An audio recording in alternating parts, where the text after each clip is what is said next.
The central flaw that threatened to unravel an entire investigative framework was not a fabricated document, not a concealed financial transaction, not a contradicted alibi. It was a single physical measurement. The unidentified male captured on Nancy Guthrie's doorbell camera in the early hours of February 1 was assessed by federal investigators as standing approximately 5 feet 9 to 5 feet 10 inches tall, carrying an average frame, unremarkable in stature. That description created a structural problem, because Tommaso Cioni exceeds that height range. And if the figure on that porch cannot be matched to Cioni physically, then the question of who actually executed the abduction demands a completely different answer. That answer leads to a name that has not yet been formally introduced into public discourse surrounding this case. The name is Dominic Aaron Lee Evans.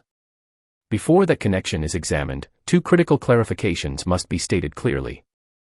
No law enforcement agency has designated Dominic Evans as a suspect in Nancy Guthrie's disappearance. The FBI has not charged him. The Pima County Sheriff's Office has not named him. Every element of what follows is derived exclusively from publicly accessible records, verifiable documents, and confirmed factual reporting. This is analytical inquiry, not accusation. To understand why that name surfaces at all, the timeline must be walked backward nearly 2 decades. January 31st was the night Nancy Guthrie vanished, but the conditions that made that night possible were assembled long before it arrived. Nancy was 84 years old. She had occupied the same residence in Tucson, Arizona since 1985, a home surrounded by desert vegetation, fitted with a metal security gate at the entrance, embedded in a neighborhood whose long-term residents had grown accustomed to the rhythms of the block. That familiarity, that predictability, that settled routine, is exactly what made her a viable target according to Sheriff Chris Nanos, who stated publicly and unambiguously that Nancy was not selected at random. She was chosen. Someone identified her. Someone knew her schedule. Someone understood when she would be alone, when the house would be dark, and when the surrounding street would be quiet. Tommaso Cioni dropped Nancy at her home somewhere between 9:30 and 9:50 that evening, stating he observed her enter safely. 4 hours elapsed. Then a masked male approached the front door, gloved hands visible, a black Ozark Trail backpack strapped to his back, what appeared to be a belly band holster wrapped around his midsection. He reached toward the doorbell camera and made deliberate contact with it. Then he moved inside. Nancy Guthrie has not been confirmed seen since that moment. No remains recovered. No verified ransom communication. No credible sighting. Only an absolute absence where a living person once existed. That vacancy forces the investigative framework toward a two-person model, because the height discrepancy, rather than dismantling the theory connecting Cioni to the crime, actually expands it. If Cioni was not the man physically standing on that porch, perhaps he never needed to be. Consider the structure of complex criminal acts. One individual architects the operation, supplying knowledge of the target, the layout, the security measures, the timing, the vulnerabilities. A second individual executes the physical component, entering the structure, confronting the occupant, removing her. Both roles are indispensable. Only one is captured on camera.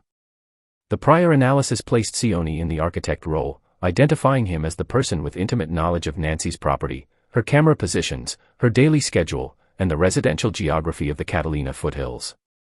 But if Cioni designed the operation rather than performing it, then someone else materialized at that door. Someone whose height aligned with the FBI's description. Someone capable of entering a home in darkness without hesitation. Someone who would not recoil from confronting an elderly woman alone at 2 a.m. Someone who had, by prior experience, crossed that particular psychological threshold before. Dominic Aaron Lee Evans enters the analytical picture not through speculation but through documented history. To understand the weight of that history, it is necessary to travel back to 2007 in Tucson, Arizona. 3 strangers responded to music-seeking advertisements posted on Craigslist. 1 played guitar. 1 played drums. 1 played bass and provided lead vocals. That assembled trio became a band called Early Black. Dominic Evans occupied the drum kit. Tommaso Cioni handled bass and vocals. They rehearsed together, recorded together, and performed across Tucson, Phoenix, and Flagstaff at small venues, never achieving commercial recognition but forging something far more durable than professional success. They built a relationship that persisted across 19 consecutive years. 19 years is not a casual acquaintance. It encompasses shared financial struggles, family milestones, personal crises, late rehearsals, long drives between cities, conversations that accumulate into a complete map of another person's life. And during every single one of those 19 years, Tommaso Cioni was married to Nancy Guthrie's daughter. That structural fact means Dominic Evans, through the sustained intimacy of nearly 2 decades of close friendship, would have absorbed an enormous amount of information about the Guthrie family. Not through surveillance. Through the ordinary conversation of people who know each other well. Names. Dynamics. Properties. Financial circumstances. Routines. He would have heard about Savannah. He would have heard about Nancy. He would have heard about the house. Dominic Evans also carries a documented criminal history in Pima County, Arizona. Public court records confirm felony charges encompassing burglary, robbery, theft, embezzlement, and driving under the influence. These are not abstract entries in a database. Each charge describes a specific behavioral category that carries direct analytical relevance to the events of January 31st. Burglary is not petty theft. Burglary requires unlawful entry into a structure with criminal intent. It is an act performed against a building, against a threshold, against a barrier. Robbery is categorically distinct from simple theft. Robbery requires direct confrontation with another human being. It means standing in front of a person, asserting physical dominance, and overpowering their resistance. That capacity, the willingness to directly confront another person and overpower them, represents a psychological threshold that the overwhelming majority of individuals never reach. Whoever entered Nancy Guthrie's home in the middle of the night and removed an 84-year-old woman from her residence had crossed that threshold. The doorbell footage reinforces this. The figure on the porch did not panic. He did not rush or fumble. He approached with deliberate purpose, interacted with the camera in a manner suggesting full comprehension of its function, and proceeded forward. Gloved hands. Controlled movement. That behavioral profile matches someone operating from prior experience, not from improvisation. A past conviction establishes neither guilt in a subsequent crime nor permanent character. People rebuild. People change. But when constructing an analytical framework around demonstrated skill sets, documented behavioral history carries weight. Asked to identify who within Tommaso Cioni's closest circle would possess the composure to enter a residence silently in darkness, the nerve to confront an elderly occupant without freezing, and the operational awareness to take precautions against identification, prior experience with burglary and robbery describes exactly that capability. Those lessons do not dissolve. They become part of a person's functional repertoire, the way a musician never entirely forgets the muscle memory of an instrument. Evans played drums for 19 years. Rhythm requires precision, steadiness, and the ability to maintain composure while the surrounding environment demands constant calibration. The behavioral profile captured on that porch footage reflects exactly that kind of steadiness. Additionally, the FBI's physical description of the porch suspect, approximately 5 feet 9 to 5 feet 10, average build, facial hair, does not exclude Dominic Evans. Evans fits within that range. Some observers analyzing old performance footage of early Black identified what appeared to be a wrist tattoo, though low-resolution imagery and variable lighting make any conclusion based solely on visual comparison unreliable. The evidentiary weight rests not on footage comparison but on converging documented facts. Geographic proximity compounds the analytical picture. Evans has maintained residence in the Tucson metropolitan area for years. Nancy Guthrie's home sat in the Catalina foothills. Cioni and his wife lived approximately 4 miles from Nancy's property. Plotting these locations on a map produces a compressed northern Tucson triangle, tight enough that someone embedded in that geography would possess intimate familiarity with the surrounding road network, the camera density of specific streets, the optimal approach routes, and the fastest exit paths. That local knowledge is not incidental. It is operationally significant. Someone planning a late-night operation in an established residential neighborhood needs to know which streets remain unmonitored, where a vehicle can be staged without being captured clearly on a residential camera, and how to navigate an exit quickly without drawing attention. That knowledge develops through repeated presence in an area over time. The geographic argument, however, is not the most structurally compelling element of this framework. That distinction belongs to a piece of forensic evidence that fundamentally reshapes what can be known about the number of people involved. Following Nancy's disappearance, investigators processed the scene and surrounding area. Two separate DNA profiles were recovered. Both belonged to unknown males. The first DNA sample came from a glove discovered approximately 2 miles from Nancy's residence, consistent in appearance with the type of glove worn by the figure captured on the doorbell camera. That DNA did not match Nancy Guthrie. It did not correspond to any family member. It returned no hit in the FBI's National Combined DNA Index. The second profile was extracted from biological evidence collected inside the house itself. The Pima County Sheriff's Office then confirmed the decisive detail: the DNA recovered from within the house does not match the DNA from the glove. Two separate genetic profiles. Two separate unknown males. At minimum, two distinct individuals deposited biological material connected directly to this crime. That confirmation eliminates the single perpetrator model with forensic finality. The height discrepancy that once appeared to threaten the prior analytical framework now becomes logically irrelevant. One person can be taller. One person can be shorter. One person architects. One person executes. The DNA says two people were there. The operational demands of the crime itself independently support a multi-person structure. Nancy Guthrie was 84 years old and fitted with a cardiac pacemaker, her mobility limited by age. Physically transporting an elderly woman from inside a residence to a waiting vehicle is not a rapid process. It requires time.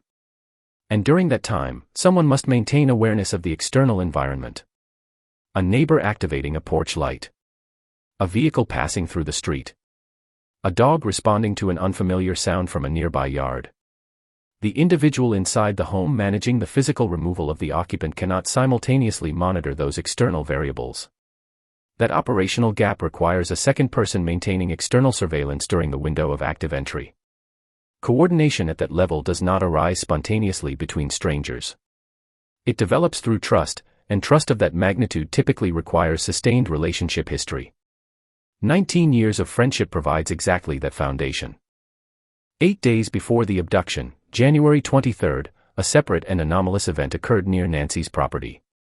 A male figure was recorded on a neighborhood camera walking backward in the vicinity of her home, in a manner inconsistent with ordinary pedestrian behavior. The behavioral interpretation that has gained traction among analysts is that this represented a reconnaissance excursion, a deliberate assessment of camera placement, field of view, response timing, and environmental conditions. If two individuals were jointly involved, it is entirely plausible that both participated in that preliminary survey. One conducting the physical walkthrough. The other positioned in a nearby vehicle, observing, timing, cataloging. Here is where January 23 becomes forensically critical in a way that its participants likely never anticipated. That night was designed to be invisible. No one was supposed to register it. No crime was committed. No alarm was raised. Which means anyone present that night probably carried their personal devices, drove their own vehicles, and took none of the countermeasures they would presumably deploy 8 days later when the operation was executed in earnest. Cell phones do not require active calls to generate location records. They connect automatically to the nearest available tower, and those connections are logged with timestamps and device identifiers. Investigators can compel carriers to produce what is known as a tower dump, a comprehensive list of every device that registered contact with specific towers during a defined time window. If that methodology is applied to both the evening of January 23 and the early hours of February 1, and if two devices appear in proximity to Nancy's property on both nights, registered to individuals who share a documented 19-year relationship, that pattern transcends coincidence. Coincidence can explain a single appearance. Twice, same location, same devices, same relationship, within 8 days, one of them a night the crime was committed, constitutes an evidentiary pattern of substantial weight. The ransom-style communications transmitted to media outlets following the disappearance introduce another anomalous data point. One message employed the specific phrase, the main individual. Not the suspect. Not the perpetrator. Not the man. The main individual. That phrasing implies an organizational structure with defined roles, a hierarchy in which one participant holds primary authority and others operate in subordinate capacity.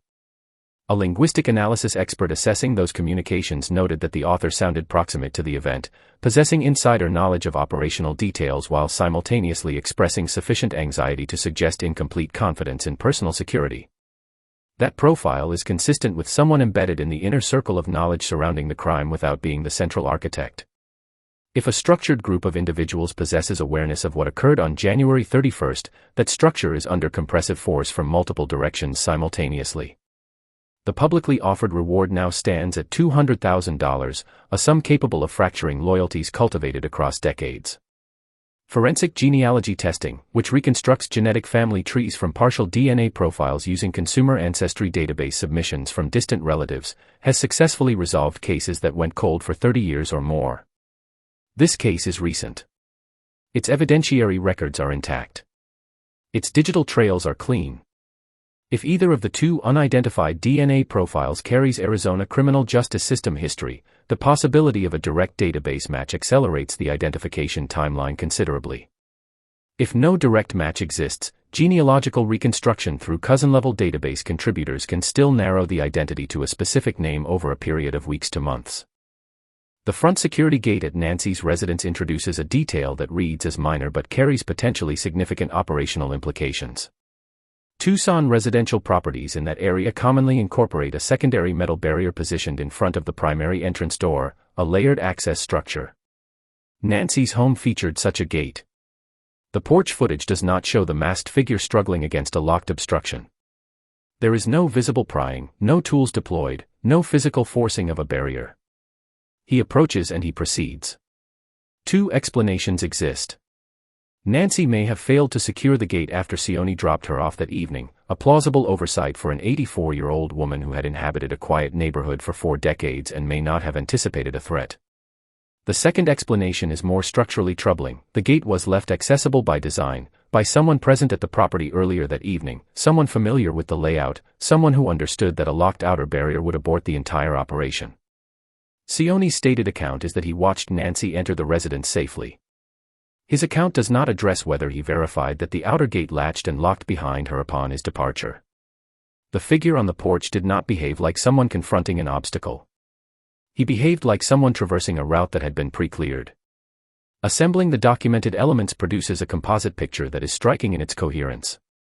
2 DNA profiles from 2 different unknown males. A physically calm, methodically prepared intruder whose described height is inconsistent with Sione but consistent with Evans. A potential rehearsal 8 days prior during which phone devices and vehicles may have been present without countermeasures.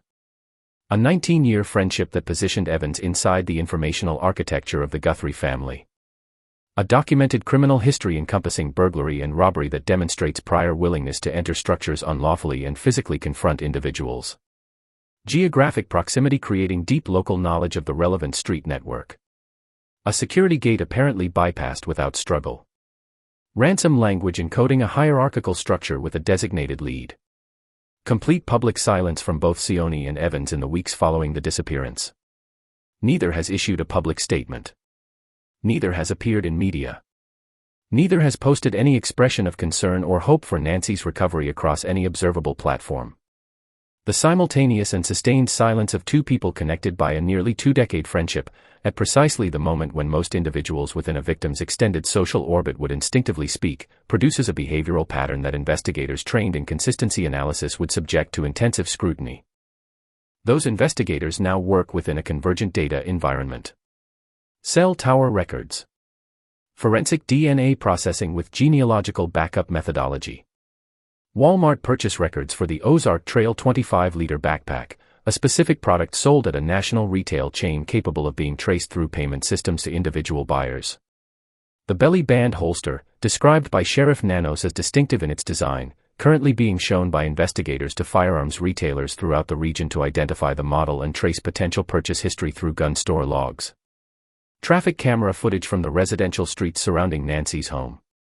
License plate reader data from relevant corridors. Bank records.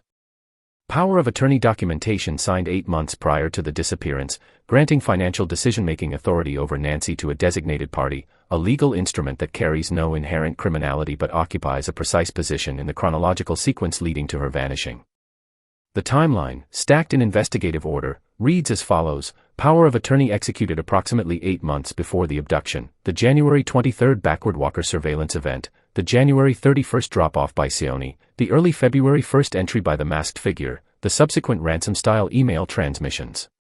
Each event in that sequence can be treated as a data point. Each data point has potential digital, physical, or biological corroboration.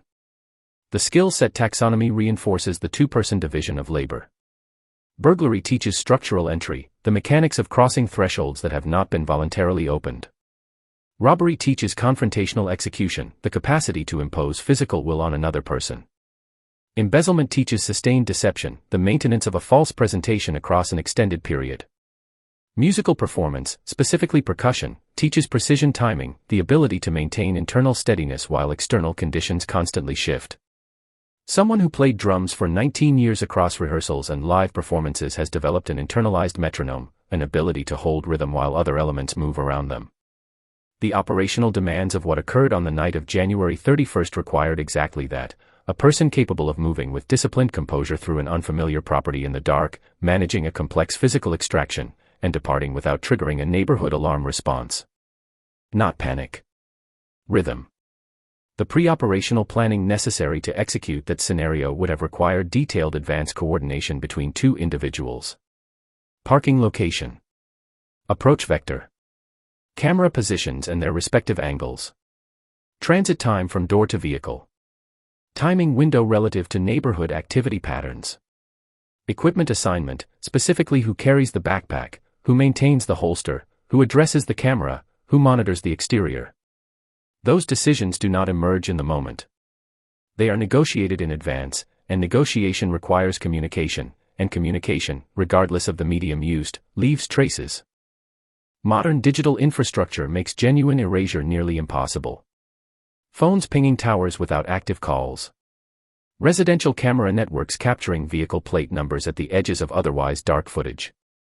Retail payment systems retaining purchase metadata even for cash-adjacent transactions. Navigation applications generating location history. The person who appeared at Nancy's door demonstrated awareness of countermeasures. Gloves to suppress fingerprints. A mask to obstruct facial identification. Direct manipulation of the doorbell camera to reduce its recording effectiveness. That awareness reflects sophistication. But sophistication is not infallibility, and at minimum 2 documented errors occurred. The reconnaissance footage from January 23, captured because that night was treated as invisible and therefore unguarded. The glove discarded approximately 2 miles from the scene, carrying biological material from inside its lining, sweat and shed skin cells from the hand it enclosed, a genetic sample that does not correspond to any currently identified individual in the national database but which, through genealogical reconstruction, can still be traced to a specific human being within the framework of their extended family network. Small errors. Consequential trails. Investigators building this case are not relying on any single evidential thread. They are overlaying every available data layer simultaneously: genetic profiles, cellular positioning records, retail purchase documentation, traffic surveillance, firearms sales logs, financial instruments, behavioral chronology, and relationship mapping. The evidentiary web that emerges from that overlay is not designed to produce a confession. It is designed to produce connections, and connections, stacked and cross-validated, build the structural case that converts theory into prosecutorial action. The framework under examination here is a tool, not a conclusion. If genetic genealogy results return a profile that connects to someone outside the documented circle of Sione's associates, the framework must adapt to accommodate that finding. Intellectual honesty demands the capacity for revision. But if the results converge on identities that map onto the geographical, relational, and behavioral structure already outlined, the analytical model transitions from hypothesis to architecture. Savannah Guthrie has posted direct appeals to the public and, implicitly, to whoever is responsible for her mother's disappearance. Her message, stated plainly, is that it is never too late to choose a different course. That appeal carries a strategic dimension beyond its emotional content. It is addressed to someone who may still have agency. Someone who may be positioned below the primary decision-maker in whatever hierarchical structure planned and executed the abduction. Someone who may feel that their role, more operational than directorial, leaves them holding disproportionate exposure relative to their level of culpability. The criminal justice system recognizes that asymmetry. Prosecutors structure deals that reward cooperation, particularly from secondary participants who deliver information enabling action against the principal architect. That institutional calculus is something any person connected to this crime who possesses even a rudimentary understanding of how prosecutorial negotiations function would be actively considering. $200,000 in reward money simultaneously applies pressure from the opposite direction. Anyone within the circle of knowledge, not necessarily the perpetrators but anyone with proximity to information, is now weighing the financial value of disclosure against the social cost of breaking an alliance. Time applies its own independent pressure. The initial adrenaline of having executed an operation and escaped immediate detection gives way, over days and weeks, to a compounding wait. 23 days. Then more. The news coverage does not fully retire. The forensic processing does not pause. The genealogy lab continues its reconstruction. Each additional day represents an additional day for doubt to metastasize, for one participant to begin calculating whether the other is more likely to break first, and for the self-protective logic of speaking before being spoken about to take hold. The 4-hour gap between Nancy's drop-off at approximately 9:30 p.m. and the suspect's appearance at the door in the earliest hours of February 1st is not incidental. 4 hours is sufficient time for a person to return to their own residence, coordinate with a second individual, travel to a staging location, change clothing, don a mask and gloves, load a backpack, adjust a holster, and approach the target property through a pre-identified low-camera corridor. That operational preparation window aligns with a planned crime, not a spontaneous one. Tucson's broader camera infrastructure, ring devices on residential properties, driveway-mounted units, some corridors with license plate readers, would have required anyone familiar with that neighborhood to pre-select approach and departure routes that minimized recorded exposure. Rio Rico, approximately 60 miles south of Tucson in sparsely populated terrain near the border, presents as one geographic possibility for a post-abduction destination given its remoteness, low population density, minimal camera coverage, and long stretches of unmonitored road accessible from the interstate corridor connecting northern Tucson to the international boundary. No confirmed evidence places Nancy in that location, but investigators constructing geographic probability models for post-abduction movement necessarily examine exactly those kinds of isolated zones, areas where a person could be relocated without generating witnesses, without intersecting with populated infrastructure, and without creating a proximity-based investigative trail. Inside the Pima County Investigative Workspace, the operational timeline extends across multiple critical dates. January 23, January 31st. February 1st. Every subsequent date on which ransom-style communications arrived at media recipients. Each of those dates has potential cellular, surveillance, and financial corroboration either confirming or disconfirming the location and behavior of persons of analytical interest. The DNA evidence splits across two locations, the discarded glove and the interior of the residence, in a manner that may reflect a division of physical presence. One individual entering the home, leaving biological material inside. A second individual present during the approach and departure phase, losing a glove post-operation during vehicle transit, depositing genetic material on its interior surface when it was subsequently removed. Two people in a vehicle, one driving, one stripping off operational gear. A glove exiting through a window. 2 miles of separation between that discard point and the scene of the crime. A trail that anyone planning the operation carefully would have considered eliminating but did not. If the forensic DNA processing produces a direct database match because one of the two profiles belongs to someone whose genetic material was collected during a prior Arizona criminal proceeding, the timeline from identification to confrontation compresses dramatically. Dominic Evans' documented felony history in Pima County raises the analytical possibility of existing DNA collection by the state, which would place his profile in precisely the database where investigators are currently searching for correspondence.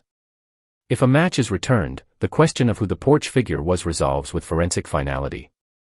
If no match is returned from the criminal index, genealogical reconstruction begins tracing family trees upward from consumer database submissions by distant relatives who submitted genetic samples through commercial ancestry services with no awareness of their data's future investigative utility.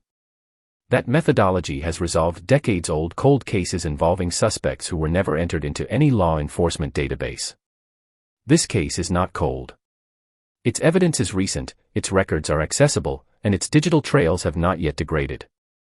The moment investigators identify the first of the two DNA profiles, they acquire leverage. A named individual confronted with documented cell positioning data, genetic evidence, potential purchase records for the backpack or holster, and surveillance footage from the surrounding neighborhood, faces a choice between continued silence and cooperation. The first person to cooperate in a multi-party criminal matter structurally advantages themselves in any subsequent negotiation with prosecutors.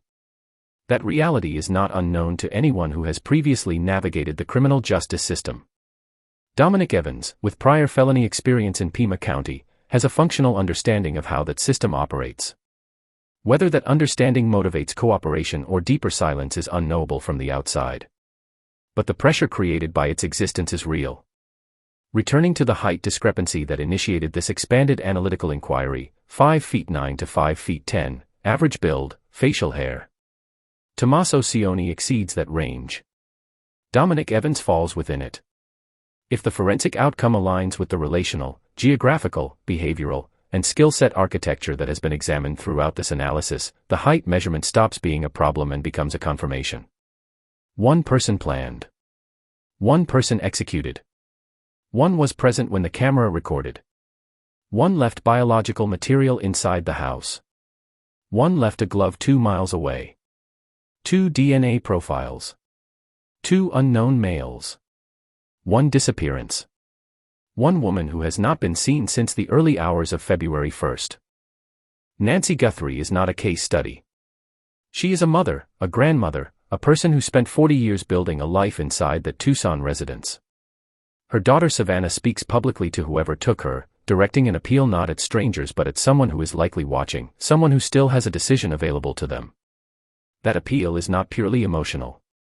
It is a structured attempt to open a channel through which information can travel. It acknowledges that circumstances can be reversed, that choices made in the dark do not necessarily define every subsequent choice. If 2 people participated in what happened on January 31st, at least one of them has been carrying an expanding weight for every day since. The adrenaline of an executed operation fades. The silence becomes heavier, not lighter. The news coverage may cycle away from the front page, but forensic processing does not stop because cameras leave. Cell tower records do not expire. DNA profiles do not dissolve. Genealogical reconstruction does not require public attention to continue producing results. The forensic infrastructure operating beneath the surface of this investigation is methodical, patient, and deeply indifferent to the passage of time. What is currently confirmed, Nancy Guthrie was deliberately selected as a target. 2 genetically distinct unknown males left biological material connected to the crime. A potential reconnaissance operation occurred 8 days before the abduction. The figure who appeared at her door matched the FBI's physical description of approximately 5 feet 9 to 5 feet 10 in height. A glove matching the suspect's was found 2 miles away carrying unidentified DNA.